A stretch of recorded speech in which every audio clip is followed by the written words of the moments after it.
Их судьбы навсегда вписаны в историю нашей республики, а заслуги и вклад в духовное и культурное развитие Осетии не измеряется и сотнями лет. Божественная литургия, посвященная просветителям осетинского народа, прошла сегодня во Владикавказе. Особенно торжественно на ней звучало имя Аксо Кулиева, великого осетинского просветителя, поэта и общественного деятеля. Подробности в материале Анны Голобаевой. Верующие поминали в соборной молитве настоятелей и священнослужителей, которые всю свою жизнь отдали просвещению осетинского народа. В особенности первого настоятеля храма Рождества Пресвятой Богородицы Аксо Кулиева. Никогда мы не должны забывать тех людей, благодаря которым мы пришли в церковь, наших духовных отцов. Потому что это самое великое дело, которое могло с нами случиться, то, что мы стали православными людьми, что мы стали прихожанами православной церкви, что мы в том самом избранном стаде Христовом, о котором он говорит: «Не бойся, малое стадо».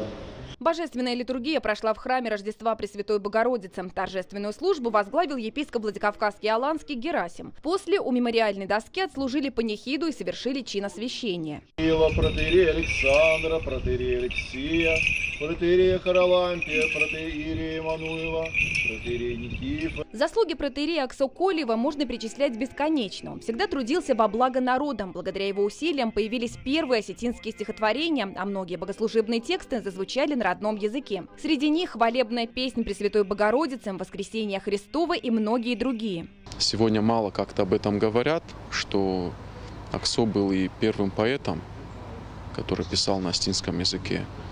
Когда он писал, например, стихотворение «Махфет», «Отче наш», Косталь Ивановичу было всего лишь 6 лет.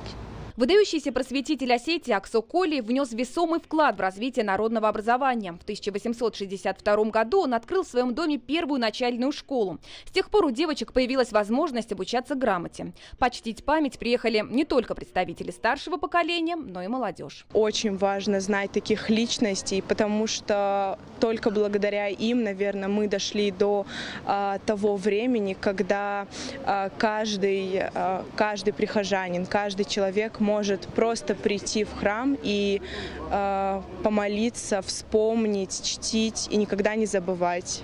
Также 30 августа исполнится 200 лет со дня рождения первого осетинского просветителя. Основные мероприятия пройдут у памятника Аксо Кулиева. Там же отслужат традиционный молебен перед началом учебного года.